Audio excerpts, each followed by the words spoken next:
What's up, YouTubers, friends, families, and the stakeholders? Welcome to Bass Artistry with this is bassist Ovi Gilberto, and today I bring to you a lesson about dexterity and speed. Now, before I do anything, if it's your first time to be on this channel, please make sure you subscribe, like, and comment, or else you can do it at the end of this lesson, probably. Now, the first question that will come into your mind is, what is dexterity and speed? So get your bass and we get started. Okay, so dexterity, according to my understanding, simply means the finger dependence. I mean, how strong is each of your fingers?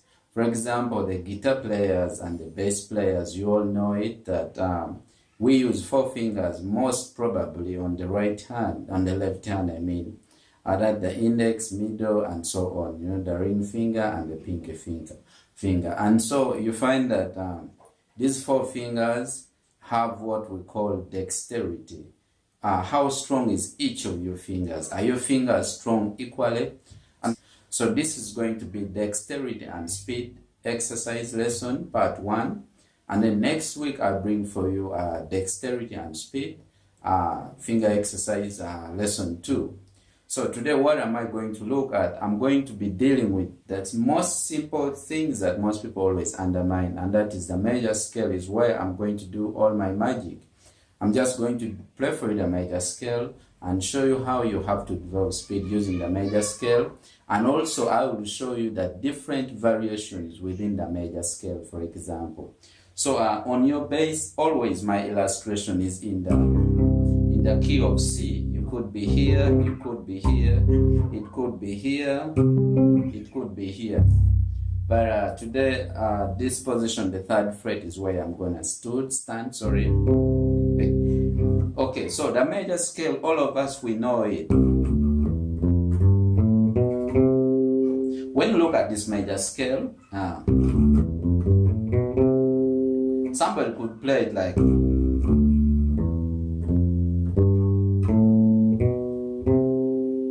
So, over this, you find that every finger is playing.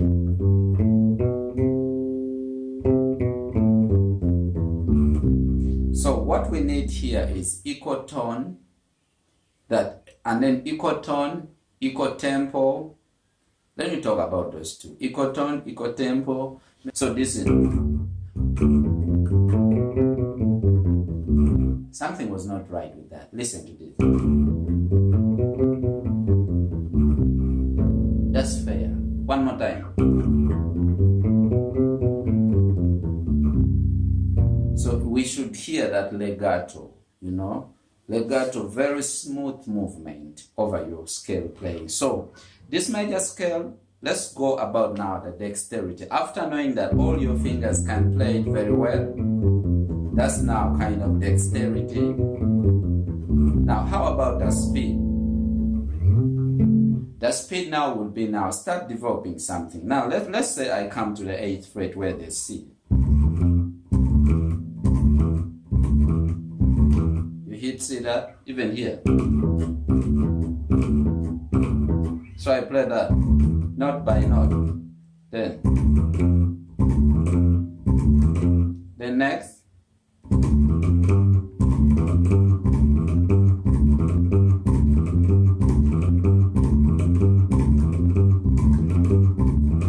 Then I add one more note.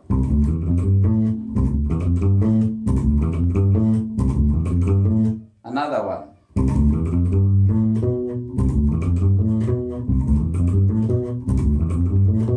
Last one.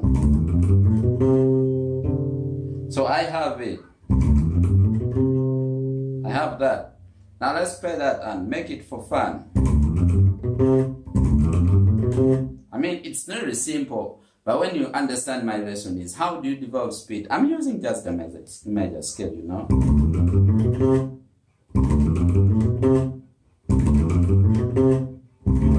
Now the only thing is I have to find ways of coming back. I also need that equal movement. Practice that. So I practice ascendingly and descendingly. Then join the two. You hear that?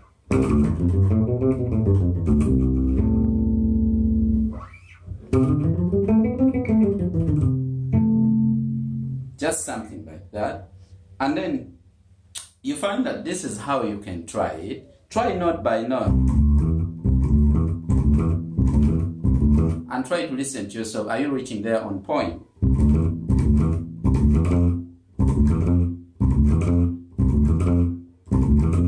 Something like that.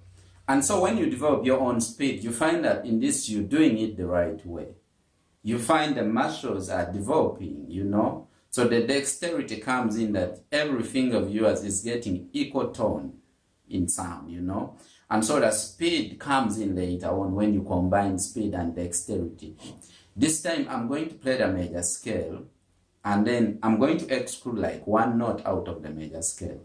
For example, in the key of G, and here I'm going to show you two variations. So this is the scale you play, which is F sharp, G. That's actually it's the G major scale without the E, you see.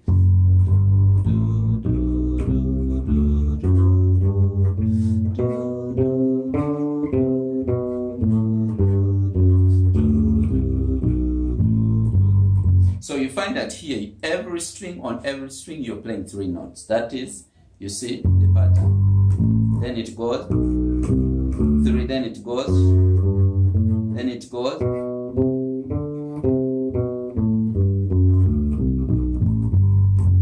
So that is it. G, F sharp, G, A, B, C, D, F sharp, G, A, B, C, D. So you can play that chromatically moving up, and then you practice that.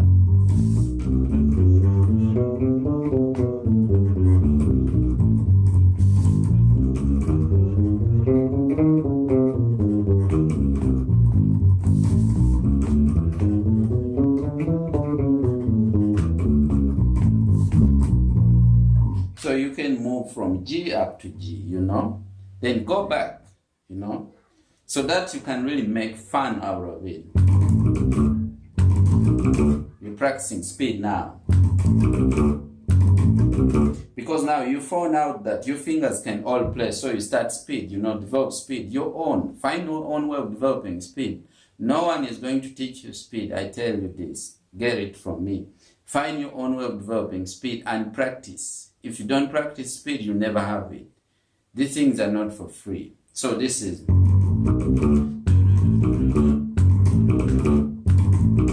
So the first part I'm done, then I go to the second part.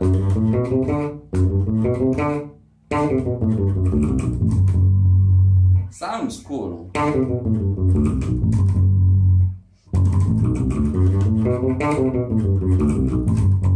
The fingers are 1, 2, 4, 1, 2, 4, 1, 2, 4, 1, 2, 4. Same pattern, you know.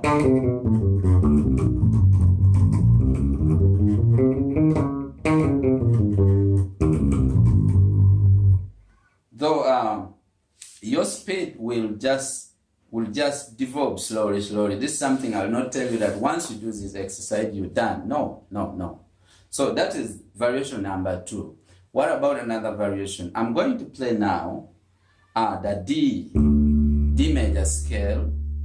For example, okay, let me say I'm going to play now. Variation 3 is I'm playing the major scale of any key starting from the third, you know, from the third, but I'm playing everything, you know. I mean, starting from the third, I'm almost playing everything, but still I'm going to eliminate one more note, like the 2 of that key, of any key. So, for example, if you assume you're in the key of D, for example, so this will be the third, F sharp, you know. So start with that.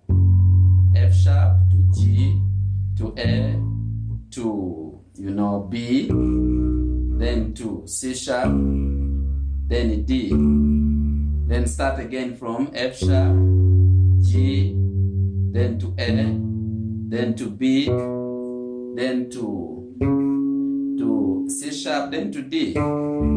Which which is the same also 3 fingers per what?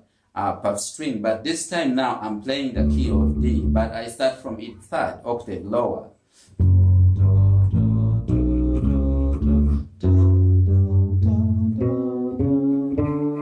So which note am I not playing over the major scale of D? You know the major scale of D is D, E, F sharp, G, A, B, C sharp, and then D, you know, something like that. So, but what we have is that I'm not playing the E. D, E is what I'm not playing. Yeah, so I re-illustrate for you again. That is F sharp, G, A, B, C sharp, D, F sharp, G, A, B, C sharp, D. That is it.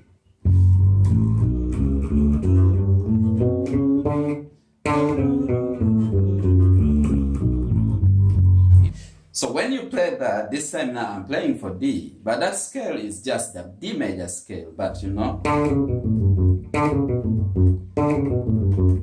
So if you find all your fingers can play, then you try to mix it up. When you mix it up, so you find that you can mix it up, that is from, that is it.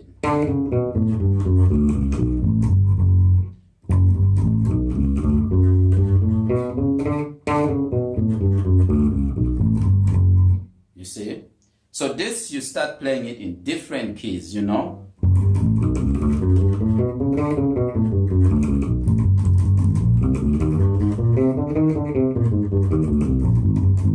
But practice in one position for a long time until you feel you're comfortable, you know?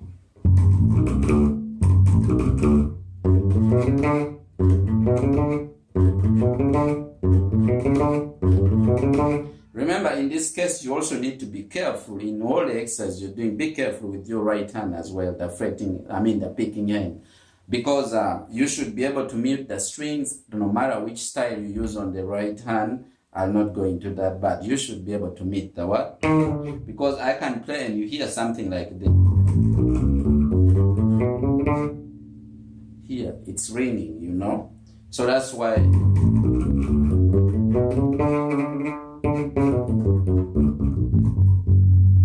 You see? Alright, that's it. That's 3. And then the last one is now I'm going to show you some of the runs which kind of people like Paul Jackson use a lot of this, whereby the descending runs. Personally, I like it very much too. If your voice missing very many times, I do a lot of descending runs in any kind of song I'm playing. I love the sound of descending runs. But you know, it's always not, music is always not one way. You should be able to know all the ways. So for example, let's assume we are in the key of C here, in the 8th fret. So I'm going to start from G to F, and then I come to E, then I come to A, then I come to C, then I come to B. You see that? You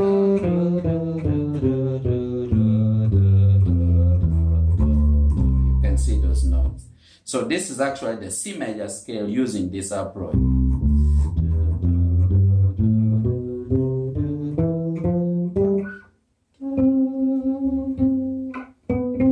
So he played. You see that?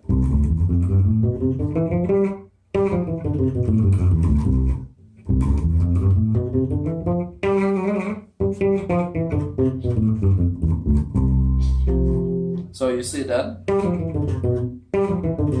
Actually, when you see, it's actually almost the same with what I've been doing, but a little bit different because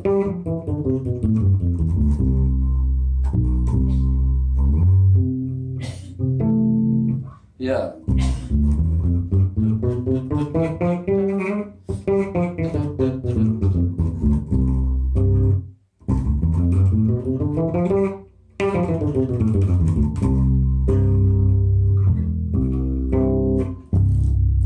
You know, So you just have to practice your own way and, you know, make these skills, make these approaches part of you.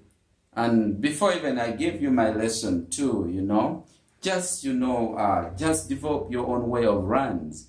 In a small scale, you know, wherever you play on the bass, wherever you learn from, that small scale, you know, is just enough for you to develop your speed, you know. Like if I tell you this was Paul Jackson, it's really not Paul Jackson, but he developed it within the major scale runs, you know. Then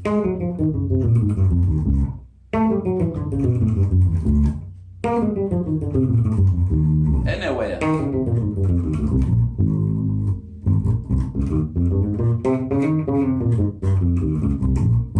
And the more you come to the lower octave, the stretch is gonna be very difficult actually. Yeah, and so this is it. Now, what I will tell you is that whatever you've learned on bass, whatever exercise, whether playing triad, whether what, put it into use and develop your own speed, you know, and that will be what we call speed and dexterity. Make sure that in any exercise you play, most of your fingers are working. Don't be a two-finger player, you know. So this is all I have for you for today. If there's anything, please don't forget to subscribe, like, and comment. And in the next lesson, I'm going to bring for you about four finger patterns that you really need to work on, and that can develop your dexterity and speed.